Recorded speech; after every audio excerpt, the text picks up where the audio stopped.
வணக்கம். இது நம்ம கிச்சனில் நம்ம இன்றைக்கி என்ன பண்ண போகிறோன்னா 2 minutes ராகி தோசை பண்ண போகிறோம். இது பார்த்துட்டே நான் அதுக்கு மெஷர்மெண்ட் சொல்கிறேன். அதாவது 2 கப்பு இல்லை 2 அழாக்கு எது ஒன்றுத்தில் ராகி மாவு, இன்ஸ்டன்ட் ராகி மாவு, கடையில் வைக்கிற மாவு இல்லை நீங்கள் வாங்கி கூட களைஞ்சி உணர்த்தி கல்லரிச்சு அரைச்சி வச்சுக்கலாம். அதில் அரை கை இல்லைன்னா ஒரு கை, ஒரு பங்கு, இது 2 பங்குன்னா 2:1 அரிசி மாவு கலந்துக்கணும். உப்பை போடணும், தேவையான ஜலத்தை விட்டு கரைச்சிக்கணும்.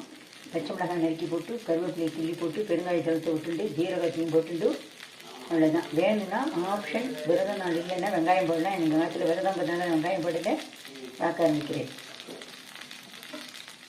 10 போல் சூப்பராக அருமையாக வரும் இந்த மெஷர்மெண்ட்டில் பண்ணினேன்னா. உடம்புக்கு ராகி அவ்வளோ நல்லது.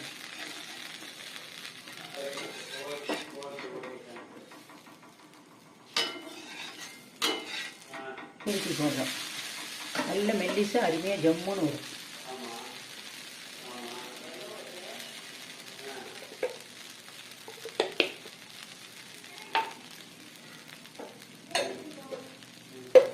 கொஞ்ச நேரம் மொறு வேணுன்னா கொஞ்ச நேரம் வச்சு எடுப்போம். சாப்பிட்டா வேணுன்னா எடுக்க வந்த உடனே நிறுத்தி நடுவோம்.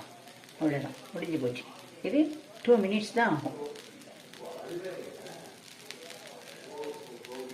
இப்போது நம்ம 2 minutes ராகி தோசை வார்த்தாச்சு.